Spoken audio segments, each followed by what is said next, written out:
Selamat pagi saudara-saudari sekalian, Shalom. Mari kita menenangkan hati, mengambil waktu teduh, mempersiapkan diri untuk masuk dalam ibadah.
Tuhan, kami mau berterima kasih atas segala berkat dan pimpinan-Mu sepanjang hidup kami.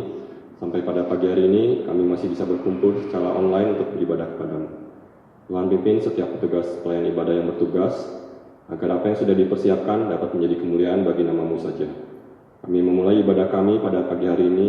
Tuhan, curahkan Roh Kudus-Mu di setiap hati kami masing-masing, supaya kami siap untuk memuji dan mendengarkan firman-Mu. Berkati ibadah kami dari awal, pertengahan hingga akhir, supaya segala sesuatu yang kami lakukan dalam ibadah ini dapat memuliakan nama-Mu saja. Dalam nama Tuhan kami, Yesus Kristus, kami berdoa dan bersyukur. Amin. Saya mengundang jemaat sekalian untuk bangkit berdiri. Ibadah ini bisa berlangsung karena kita percaya bahwa pertolongan kita adalah dalam nama Tuhan yang menjadikan langit dan bumi, yang kasih setianya tetap sampai selama-lamanya.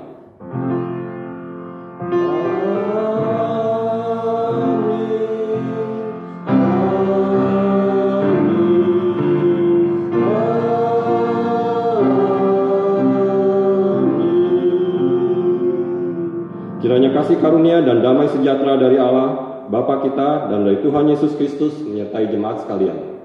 Dan menyertai saudara juga. Di pagi hari ini, marilah kita datang bersorak dan memuji namanya. Biarlah semua hormat dan kuasa hanya bagi namanya saja. Kita naikkan pujian, nyanyi dan bersoraklah.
Jemaat dipersilakan duduk kembali. Nats pengantar kita diambil dari Mazmur 65 ayat yang kelima. Berbahagialah orang yang engkau pilih dan yang kau suruh mendekat untuk diam di pelataranmu. Kiranya kami menjadi kenyang dengan segala yang baik di rumahmu, di baitmu yang kudus. Kita mempersiapkan diri masuk dalam doa pengakuan dosa. Walaupun kita sering terjatuh ke dalam dosa dan kita berjalan jauh di dalam benar kasih-Nya, tapi Yesus tetap rela mati menggantikan kita. Mari kita mengingat akan kasih dan anugerah-Nya ini dan kita meninggalkan dosa-dosa kita. Mari kita naikkan pujian KPPK 168, Ya Selamatkanku.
Saatnya bagi kita untuk merendahkan hati, untuk kita mengakui semua dosa dan kesalahan kita di hadapan Tuhan. Dipersilakan untuk masing-masing jemaat mengakui dosanya masing-masing di hadapan Tuhan. Mari kita berdoa.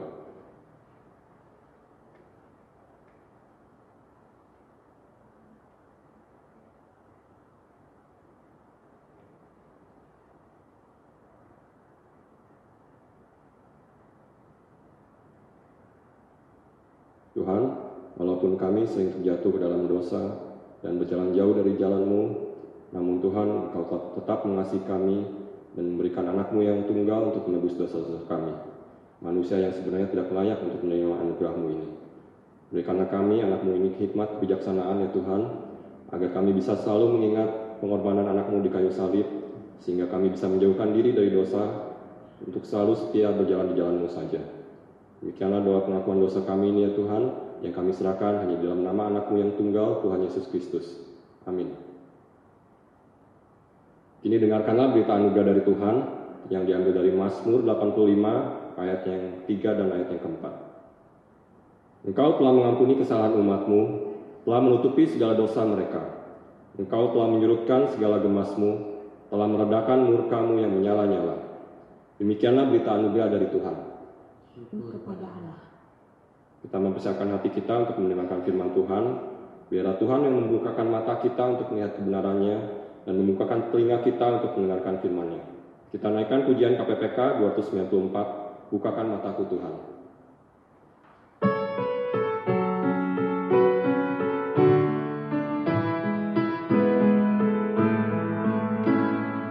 Bukakan mataku Tuhan.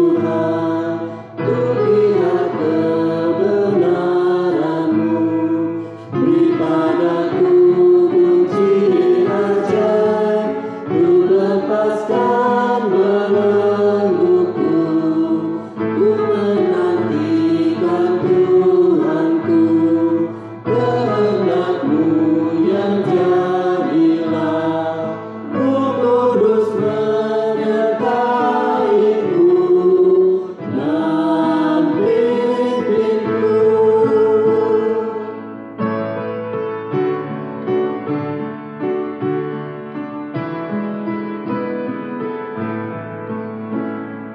Bukakan telingaku Tuhan, untuk mendengarkan firman-Mu, agar apa yang ku dengar hanyalah Injil Tuhanku.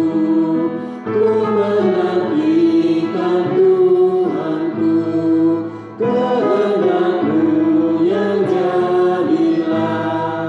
Roh Kudus menyertaiku dan pimpinku.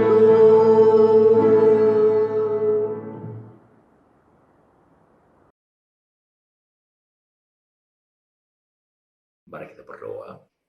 Berikan Roh Kudus kepada kami Bapa ketika kami membaca dan merenungkan sabda-Mu. Buka pikiran kami untuk diberkati oleh Tuhan. Di dalam Yesus Tuhan kami berdoa. Amin. Firman Tuhan hari ini diambil dari kitab Yeremia pasal 29 ayat ke-11. Demikian firman Tuhan. Sebab aku ini mengetahui rancangan-rancangan yang ada padaku mengenai kamu. Demikianlah firman Tuhan, yaitu rancangan damai sejahtera dan bukan rancangan kecelakaan, untuk memberikan kepadamu hari depan yang penuh harapan. Demikianlah firman Tuhan. Berbahagialah setiap orang yang merenungkan dan melakukan dalam hidupnya. Haleluya.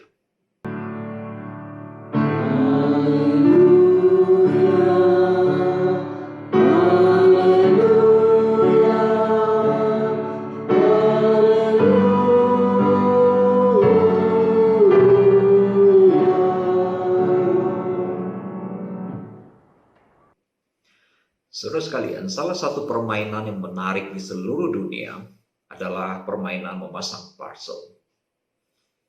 Ada yang sederhana, ada yang sangat-sangat rumit. Kesulitan akan besar ketika kita memasang parcel apabila kita tidak melihat sebuah gambar yang besar dari karya seni itu.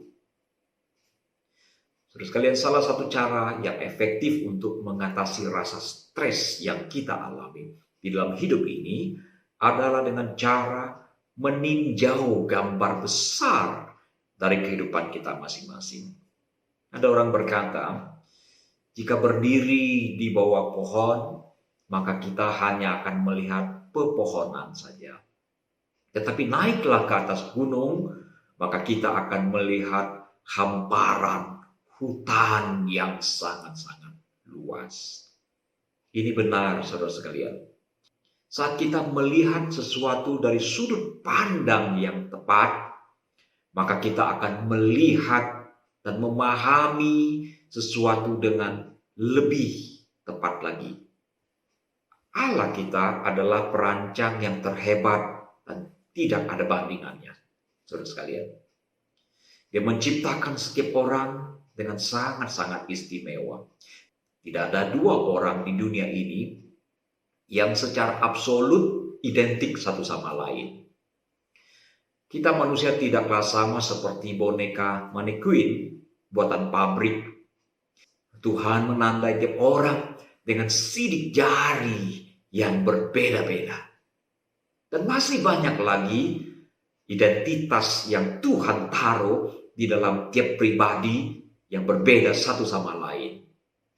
Nah, di dalam kitab Yeremia 29 ayat 11 tadi, dengan tegas dikatakan bahwa Tuhan membuat rancangan-rancangan bagi umatnya. Dia bukan hanya menjadi perancang. Bahkan di dalam perjanjian baru dikatakan Allah turut bekerja untuk mendatangkan kebaikan bagi orang-orang yang mengasihi Dia. Apa itu rancangan Tuhan? Apakah itu berarti bahwa kehidupan setiap orang telah ada garis tangannya dan tidak bisa diubah lagi? Kekristenan tidak mengenal adanya fatalisme ataupun takdir sebagaimana yang diajarkan oleh agama-agama lain. Fatalisme atau takdir itu saya gambarkan ibarat sebuah kereta api yang harus berjalan pada rel yang telah ditentukan. Masinis sama sekali tidak mempunyai pilihan lain.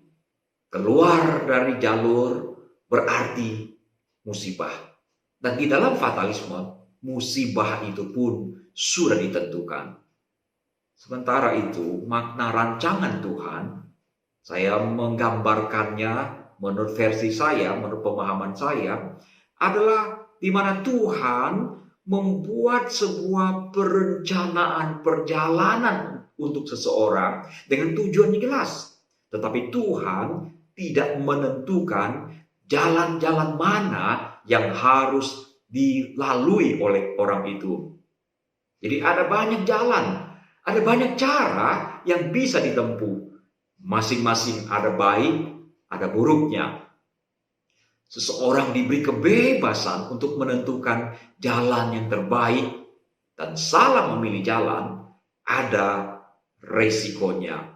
Nah, kontras dengan fatalisme, orang yang berjalan di dalam rancangan Allah adalah seperti seseorang yang mengendarai mobil di jalan raya. Si pengendara bebas untuk memilih jalur yang dia kehendaki. Mau jalur lambat, jalur cepat, mau lewat jalan pintas, jalan melingkar, jalan baru, jalan lama, jalan alternatif, jalan arteri, atau jalan tol. Silakan dia pilih. Nah, ada kalanya si pengendara akan bertemu dengan jalan yang lurus dan rata. Tapi ada kalanya dia bertemu dengan jalan yang berlubang-lubang, tanjakan yang tinggi, turunan yang menukik, tikungan yang tajam, dan yang berbahaya. Saudara sekalian, di dalam konsep ini, yang menjadi goal bukanlah semata-mata terletak pada akhir dari perjalanan itu. Apakah itu happy ataupun sad ending. Bukan itu semata-mata. Nah, goal dari perjalanan itu ada di sepanjang perjalanan itu. Di mana seseorang akan meraih berbagai keuntungan. Karena di sanalah dia diinsafkan. Di sanalah dia dilembutkan. Di sanalah dia dikuatkan. Di sanalah dia didorong, diinspirasi, diasah, dipoles, dibentuk, diubahkan, dibina, diperkaya, dan didewasakan. Semakin serupa dengan Yesus Kristus. Dan apabila seseorang berjalan dengan setia sampai akhir tujuan, ada kalanya Tuhan menyiapkan sebuah bonus yang sangat-sangat indah. Tetapi satu hal yang harus kita sadari bahwa meskipun Tuhan mempunyai rencana atas kehidupan umatnya, tidak berarti bahwa semua orang berjalan di dalam rencana Tuhan. Ada orang berjalan di luar rancangan Allah. Ini bergantung pada ketaatan dan pilihan-pilihan yang kita ambil. Seumpama Yunus yang memilih pergi ke Tarsis, padahal Tuhan memanggilnya ke Niniwe. Ini bukan soal Tuhan berkuasa atau tidak berkuasa, tetapi lebih bermakna seseorang yang melaksanakan atau tidak melaksanakan rencana Allah. Saya percaya bahwa rencana Allah pasti akan terlaksana. Ayub pasal 42, aku tahu bahwa engkau sanggup melakukan segala sesuatu, dan tidak ada rencanamu yang gagal. Saya yakin itu, saudara. Akan tetapi di dalam Alkitab, ada sejumlah orang yang tidak berhasil meraih rencana Allah. Adam dan Hawa memutuskan untuk makan buah terlarang itu di Taman Eden. Jelas kejadian itu bukanlah sudah ditentukan. Dan juga bukan menjadi rencana Allah di mana mereka harus makan buah itu. Kalau itu sudah menjadi rencana Allah, maka Adam dan Hawa tidak berdosa sebab mereka hanya menjalankan program Allah. Di dalam hal ini, Adam tidak berjalan di dalam rencana Allah. Contoh kedua adalah pada saat Tuhan bermaksud membebaskan Israel dari perbudakan, Dia menjanjikan pada umat Israel bahwa mereka akan masuk ke dalam tanah Kanaan, tanah perjanjian, tanah yang penuh dengan madu dan susu, tanah leluhur mereka. Tetapi apa yang terjadi, saudara? Mereka harus berjalan selama 40 tahun di padang belantara. Perjalanan itu seharusnya bisa ditempuh dengan beberapa hari saja, tapi harus memakan waktu begitu panjang. Itu bukan rencana Allah. Dan akhirnya, saudara, satu generasi semuanya binasa di padang gurun. Termasuk sang pemimpin Nabi besar Musa yang hanya bisa melihat tanah perjanjian dari atas gunung Nebo. Jelas, jutaan orang mati di padang gurun. Itu bukan rencana Allah. Di dalam kasus ini, generasi yang keluar dari Mesir, tidak satu pun yang masuk ke tanah perjanjian. Mereka tidak merusak rencana Allah secara keseluruhan. Tapi mereka tidak berhasil meraih rencana Allah itu. Saya yakin tokoh perjanjian lama, Yusuf, seandainya dia gagal menjadi pejabat di Mesir, Tuhan tetap mempunyai kemampuan untuk melaksanakan rencananya untuk menyelamatkan bangsa-bangsa. Seperti yang kemudian dilakukan oleh Yusuf.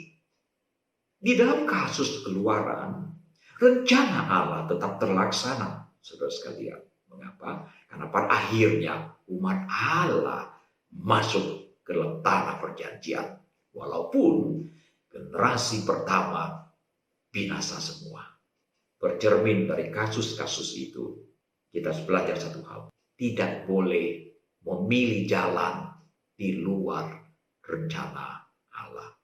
Saudara, karena jalan kita tidak seperti rel kereta api, kita harus membuat perencanaan atas kehidupan kita masing-masing.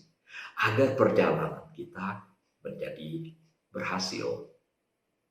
Itu sebabnya Benjamin Franklin berkata, "If you fail to plan, you are planning to fail." Jika Anda gagal membuat perencanaan, Anda sedang merencanakan kegagalan. Sekarang muncul pertanyaan sangat penting di dalam benak kita. Mengapa sangat penting mengimani bahwa Tuhan mempunyai rancangan atas kehidupan kita? Coba saudara bayangkan sebuah peristiwa rekan saya seperti ini. Ada dua grup pria, masing-masing berjumlah 10 orang. Mereka semua direkrut untuk melakukan sebuah pekerjaan yang sangat-sangat berat, yaitu memecahkan batu-batu. Kepada kelompok pertama, diberitahukan bahwa jika mereka dengan setia dan bekerja dengan keras, maka mereka akan mendapatkan upah yang besar, dan di akhir misi, mereka akan mendapatkan bonus yang besar. Sedangkan kelompok kedua hanya diberikan tugas, tidak diberitahukan untuk apa mereka memecahkan batu, apa yang mereka akan peroleh. Sama sekali mereka tidak mendapatkan informasi seperti itu. Nah, setelah sekian lama memecahkan batu-batu, kira-kira kelompok mana yang pada akhirnya kehilangan motivasi untuk memecahkan batu? Nah, selama memecahkan batu-batu, kelompok mana yang paling menderita? Jawaban untuk dua pertanyaan pertama adalah kelompok kedua. Nah, bagaimana sikap masing-masing orang terhadap orang yang memberikan instruksi untuk memecahkan batu? Kelompok pertama akan menghormati Bos yang memberikan instruksi yang akan memberikan bonus dan upah. Sedangkan kelompok kedua akan menganggap bos yang memberikan perintah adalah seorang lalim yang memaksa mereka bekerja tanpa tujuan yang jelas. Itulah jawaban atas pertanyaan, mengapa meyakini tentang rancangan Tuhan itu penting, saudara sekalian. Tadi saya sudah mengatakan, kita harus mempersiapkan hidup kita dengan sebaik-baiknya. Tetapi saudara sekalian, sebaik apapun kita mempersiapkan hidup kita, tetap saja ada hal-hal tertentu yang ada di luar jangkauan dan rencana kita. Ada sesuatu yang terjadi di luar keinginan kita. Selain itu, ada kalanya Tuhan menuntut kita melewati lembah yang kelam, yang sulit untuk dilalui. Terkadang juga Dia mengizinkan orang-orang yang jahat menghadang perjalanan kita. Seperti Yusuf yang dibuli, yang dibuat sengsara di masa mudanya. Kira-kira seperti itu perjalanan hidup kita.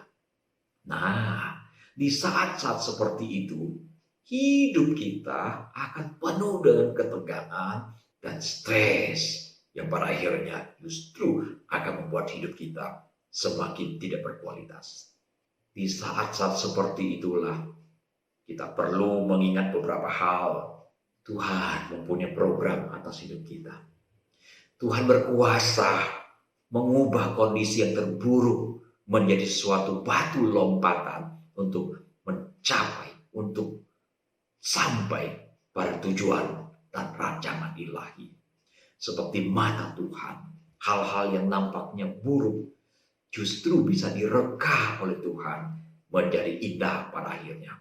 Yang ketiga adalah ingat baik-baik bahwa Tuhan bisa membuat sebuah jalan dikala kita menemukan jalan buntu. Dengan ajaib Dia bisa membentangkan jalan dengan cara membelah laut. Kesadaran bahwa di dalam rancangan Tuhan segala sesuatu akan mendatangkan kebaikan, akan membuat kita merasa lega dan rela untuk menanggungnya. Normalnya kita tidak akan mengizinkan orang-orang menjamah tubuh kita dengan sembarangan, bukan? Akan tetapi, saudara, saat kita pergi berobat ke dokter, mengapa kita mengizinkan dokter melihat, bukan hanya melihat, meraba bagian dari tubuh kita? Bahkan dalam kasus tertentu, kita mengizinkan dokter mengambil pisau, memotong bagian tubuh kita. Seorang pria yang sangat cemburu sekalipun pasti akan mengizinkan istrinya dipegang-pegang, bahkan dirogoh-rogoh ketika kontrol ke dokter kandungan. Mengapa ia membiarkan dokter berbuat demikian? Alasannya jelas.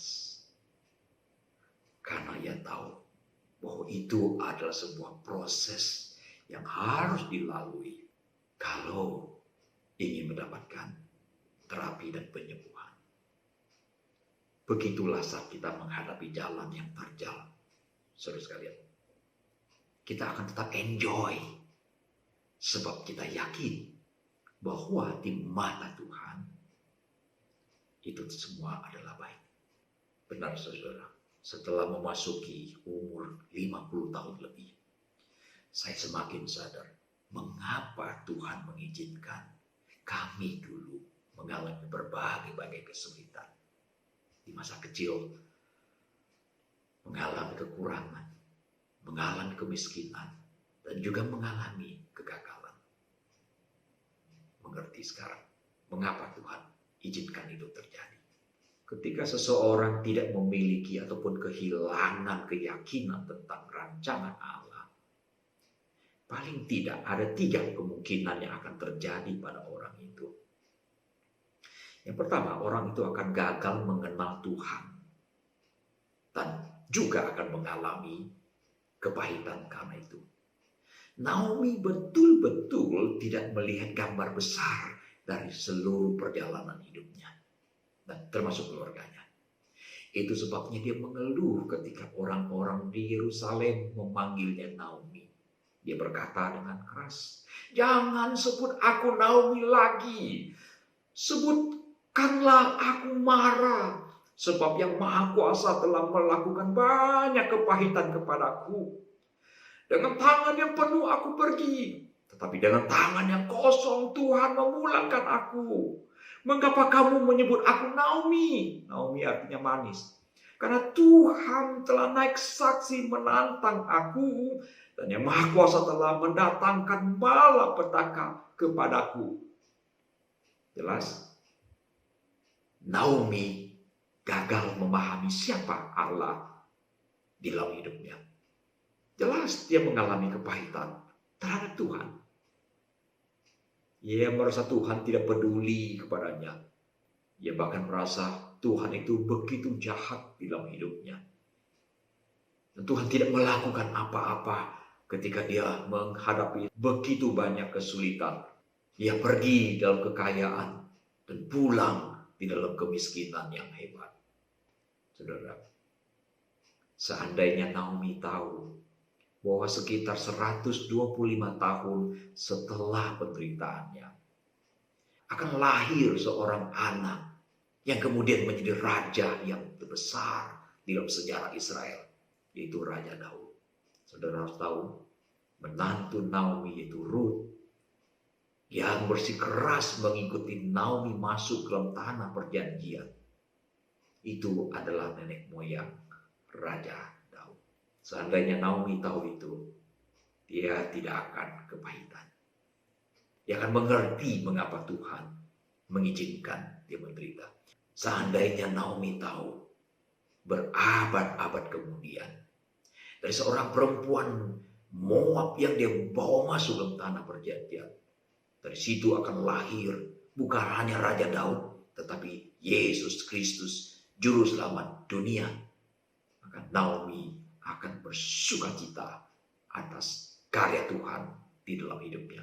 Dia tidak akan mengalami kepahitan sekalipun 10 tahun dia menderita. Kemungkinan yang kedua adalah seseorang akan mengalami stres yang besar.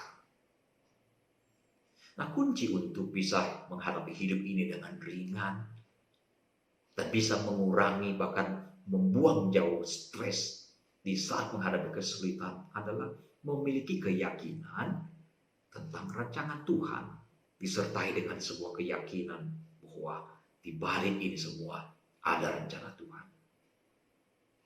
Dan semua itu tidak akan dimiliki terhadap orang-orang yang tidak percaya, tidak yakin dengan rencana Tuhan. Dia tidak lagi menyadari dan dia tidak tahu arti penting sebuah proses yang Tuhan kerjakan. Lagi pula saudara, di saat mengalami penderitaan, ketika seseorang kecewa kepada Tuhan, maka penderitaannya, maka stres yang dialami akan berkali-kali lipat. Mengapa demikian? Karena ada perasaan Tuhan tidak peduli. Ada perasaan Tuhan tidak maha kuasa. Ada pikiran bahwa Tuhan tidak sanggup menolong. Ataupun Tuhan tidak bersedia menolong. Sebaliknya, saudara sekalian, keyakinan tentang adanya rancangan Tuhan akan membuat seseorang menjalani hidup ini dengan lebih positif, lebih tabah, lebih kuat, dan tentu saja setia. Karena ia tahu bahwa setiap persoalan yang terjadi ada kontrol Tuhan, ada pengawasan Tuhan di balik itu. Kemungkinan ketiga, orang itu mempunyai potensi untuk menyerah sangat-sangat besar. Seperti dalam perumpamaan pemecah batu tadi. Di dalam sejarah misi gereja, ada sejumlah misionaris yang akhirnya gagal, mengalami kepahitan dan marah kepada Tuhan. Mereka stres bukan main. Kepahitan, meninggalkan ladang misi, bahkan ada yang menjadi skeptis. Tetapi lebih banyak lagi misionaris yang terus bertahan di dalam berbagai kesulitan dan penganiayaan.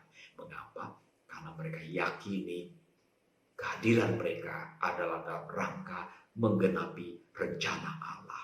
Bahkan misionaris yang tewas dibunuh sekalipun, sebagian kasus di mana keluarganya kembali lagi ke sana untuk menggenapi rencana Allah. Yesus Kristus di Taman Getsemani mengalami tekanan batin yang luar biasa. Dia punya pilihan untuk menyerah, tapi mengingat rencana agung Allah untuk menyelamatkan manusia melalui kematian dirinya di atas kayu salib, Yesus berkata, biarlah kehendak-Mu yang jadi. Ya, saudara sekalian, saat ini ketika kita sedang menjalankan kehidupan ini, terutama ketika kita sedang mengalami pergumulan hidup, kita tidak bisa melihat gambar besar secara utuh.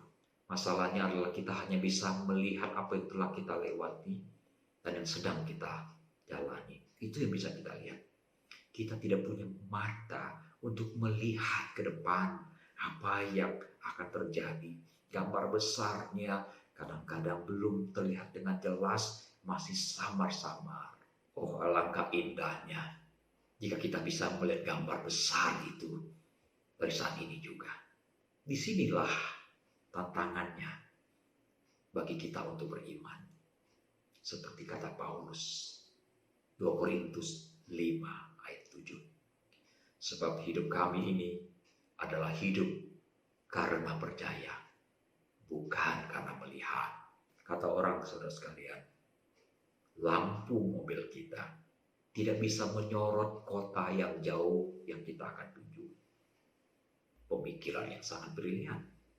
Kalau kita bermaksud pergi ke kota Surabaya, tentu saja lampu mobil kita tidak bisa menyorot kota Surabaya dari Jakarta. Nah, orang itu mengatakan, ikutilah sorot lampu dari mobil itu. Maka pada akhirnya kita akan sampai ke kota tujuan. Saudara sekalian, indahnya rancangan Tuhan di balik sebuah peristiwa bukan hanya dilihat di bagian akhir dari peristiwa itu, yang berakhir dengan happy ataupun sad ending, melainkan dari sepanjang perjalanan itu. Disitulah letak dari goal rancangan itu. Saat kita melakukan perjalanan hiking, mendaki gunung, seringkali kita mengeluh karena lelah, penat, mau pingsan rasanya, haus, lapar. Terkadang bisa muncul perasaan menyesal karena telah ambil bagian di dalam perjalanan itu. Dan banyak orang juga kemudian berbalik arah dan pulang. Kita tidak sabar ingin secepatnya sampai ke atas puncak gunung agar bisa melihat pemandangan alam yang indah. Perjalanan itu akhirnya menjadi sesuatu yang disesali, menjadi beban yang berat, menimbulkan stres yang berat. Mengapa, saudara? Karena kita hanya berfokus pada janji bahwa di atas gunung ada pemandangan alam yang dahsyat. Kita tidak menyadari bahwa justru di sepanjang perjalanan itu kita bisa meraih begitu banyak manfaat. Kesehatan jantung, kesehatan pembuluh darah, udara yang bersih, kebugaran jiwa kita, dan masih banyak lagi. Itu kita tidak sadari. Kita telah mendapatkan itu. Kita hanya fokus dengan lelah dan capek yang ditimbulkan oleh perjalanan itu. Seorang mahasiswa akan mengalami stres dan kelelahan bukan main selama 4 tahun mengikuti kuliah, membuat tugas demi tugas, dan mengikuti ujian demi ujian. Di saat seperti itu, yang diharapkan oleh mahasiswa itu adalah cepat selesai, diwisuda, dan mendapatkan sepotong kertas ijazah. Saudara sekalian, sebetulnya tujuan akhir dari perkuliahan bukanlah wisuda, bukan sekedar untuk mendapatkan sepotong kertas ijazah yang kita harapkan dari proses belajar selama bertahun-tahun itu adalah meraih ilmu, meraih keterampilan, mempunyai wawasan berpikir yang luas, dididik untuk berperilaku, berkata-kata sebagai orang-orang yang terdidik, mempunyai pendidikan yang tinggi. Wisuda hanyalah sebuah bonus, sebuah hadiah yang diberikan sebagai tanda ia telah meraih begitu banyak pencapaian di dalam perkuliahan. Apalah arti ijazah jika si sarjana itu tidak memperoleh apapun selama 4-5 tahun di dalam perkuliahannya. Karena itu mahasiswa yang menyadari arti penting dari penggemblengan ini pasti akan lebih siap menghadapi proses ini, lebih tabah dan lebih setia menghadapi proses ini. Saudara sekalian, perjalanan ini terkadang memang melelahkan, membuat stres. Tapi ingat, ada gambar besar dari kehidupan kita. Jangan menyerah. Hal yang terpenting dari perjalanan ini bukanlah akhir dari perjalanan itu, tapi di tengah perjalanan inilah kita diberkati dengan berkat-berkat yang istimewa. Semoga setelah kita melewati berbagai kesulitan, Tuhan menyiapkan bonus istimewa bagi kita. Tuhan berkati saudara sekalian. Mari kita berdoa. Terima kasih Bapa untuk firman yang kami baca, yang kami renungkan pada hari ini. Ingatkan kami selalu bahwa Engkau mempunyai rencana atas kehidupan kami. Namunlah kami selalu berjalan di dalam rancangan-Mu ya Tuhan. Ketika kami diizinkan masuk dalam lembah kekelaman, ingatkan kami bahwa Tuhan tidak meninggalkan kami. Ingatkan kami bahwa ada proses yang sedang kami lalui. Mampukan kami meraih berkat-berkat rohani di dalam setiap persoalan yang kami alami. Terpujilah Engkau ya Bapa. Dengarkan doa kami. Kami memohon di Kristus Tuhan. Amin. Saya mengundang jemaat sekalian untuk bangkit berdiri. Kita akan menyatakan iman kita bersama dengan umat Allah di masa lalu, masa kini, dan masa yang akan datang, seturut dengan pengakuan iman rasuli yang berbunyi demikian. Aku percaya kepada Allah, Bapa yang Maha Kuasa, Khalik langit dan bumi, dan kepada Yesus Kristus, anaknya yang tunggal, Tuhan kita, yang dikandung daripada Roh Kudus, lahir dari anak darah Maria, yang menderita sengsara di bawah pemerintahan Pontius Pilatus, disalibkan, mati dan dikuburkan, turun ke dalam kerajaan maut. Pada hari yang ketiga, bangkit pula dari antara orang mati, naik ke surga, duduk di sebelah kanan Allah, Bapa yang Maha Kuasa. Dan dari sana ia akan datang untuk menghakimi orang yang hidup dan yang mati. Aku percaya kepada Roh Kudus, gereja yang kudus dan am, persekutuan orang kudus, pengampunan dosa, kebangkitan orang mati, dan hidup yang kekal. Amin. Jemaat, silakan duduk kembali.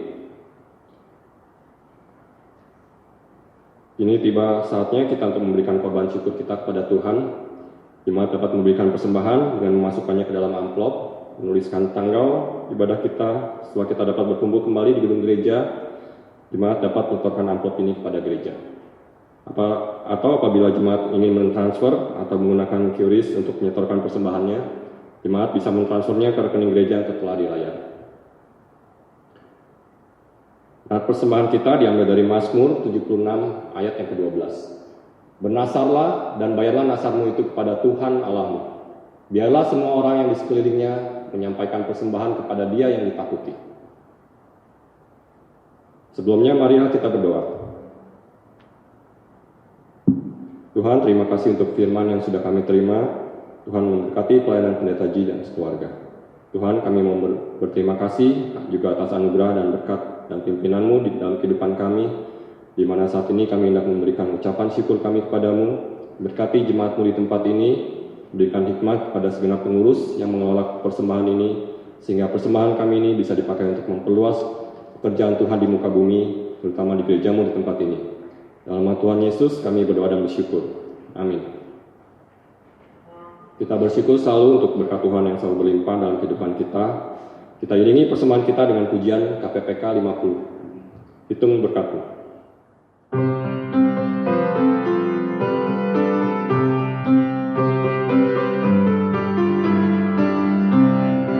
Bila gelombang kehidupan menimpa, hati jadi takut dan putus asa.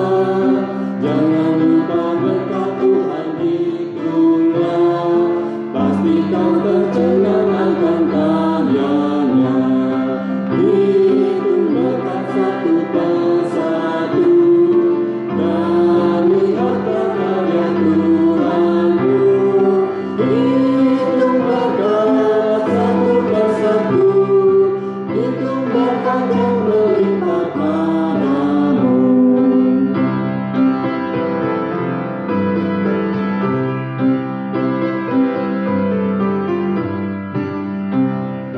Adakah berat-beratmu menekan, dan salib yang kau pikul melelahkan?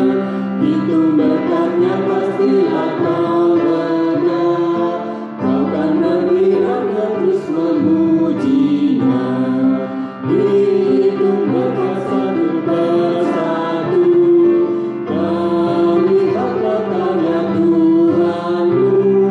Hitung berkat satu persatu, hitung berkat yang melimpah padamu. Kita telah tiba di penghujung ibadah kita. Saya undang jemaat sekalian untuk bangkit berdiri. Kita akan menyampaikan doa syafaat dan doa berkat yang akan dipimpin oleh Pendeta Ji Sadan Mahmud. Mari kita naikkan doa syafaat saudara sekalian. Bapa surgawi, kami kembali datang padamu memohon pertolongan Tuhan untuk berbagai pergumulan yang ada di dunia ini. Kami berdoa untuk beberapa bangsa yang sedang mengalami ketegangan, yang berpotensi mengalami peperangan secara fisik. Kami berdoa untuk Cina dan Amerika, Korea Utara dan Korea Selatan, India dengan Cina, dan masih banyak lagi tempat-tempat lain yang sedang mengalami konflik soal perbatasan. Kami juga berdoa untuk kondisi ekonomi yang betul-betul sulit di tengah pandemi ini. Korea Selatan telah resmi menyatakan negara mereka masuk dalam resesi. Bangsa-bangsa lain juga akan masuk di dalam kondisi ini. Kami berdoa kiranya Tuhan memberikan hikmat kepada presiden kami, memberikan hikmat kepada para menteri untuk bisa membuat keputusan yang terbaik sehingga negara kami tidak masuk dalam jurang resesi yang sangat menakutkan itu. Bapa, kami terus berdoa kiranya vaksin virus corona bisa segera diaplikasikan sehingga orang-orang bisa hidup dengan lebih baik dan lebih normal lagi. Kami berdoa kiranya kerinduan kami untuk beribadah di gereja itu bisa terlaksana pada waktu yang baik dan tepat. Kami berdoa untuk sejumlah orang yang sedang bergumul, yang bergabung, yang sedang mengalami persoalan rumah tangga, yang sedang bergumul soal ekonomi, yang bergumul dengan kesehatan, anak-anak yang mengalami stres karena belajar di rumah masing-masing, kehilangan pekerjaan dan sebagainya. Tuhan kiranya anugerah turun bagi orang-orang yang sedang mengalami berbagai pergumulan. Mari saudara, kita naikkan doa Bapa kami. Bapa kami yang di sorga, dikuduskanlah namamu, datanglah kerajaanmu, jadilah kehendakmu di bumi seperti di surga. Berikanlah kami pada hari ini makanan kami yang secukupnya. Ampunilah kami akan kesalahan kami, seperti kami juga mengampuni orang yang bersalah kepada kami. Dan janganlah membawa kami ke dalam pencobaan, tapi lepaskanlah kami daripada yang jahat. Karena Engkaulah yang punya kerajaan dan kuasa dan kemuliaan sampai selama-lamanya. Amin. Arahkanlah hatimu kepada Tuhan. Jadilah saksi Kristus. Terpujilah Tuhan. Kiranya kasih karunia dari Kristus Tuhan, kasih dari Allah Bapa yang berlimpah, persekutuan bersama dengan Allah Roh Kudus, menyertai saudara sekalian dari saat ini sampai selama-lamanya. Haleluya.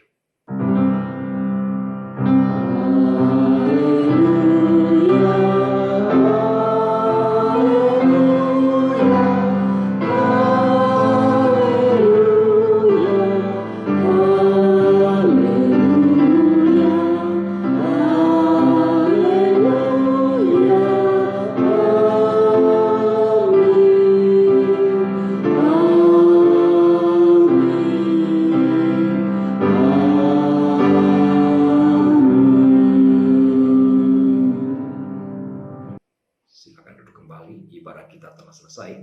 Tuhan Yesus memberkati saudara sekalian.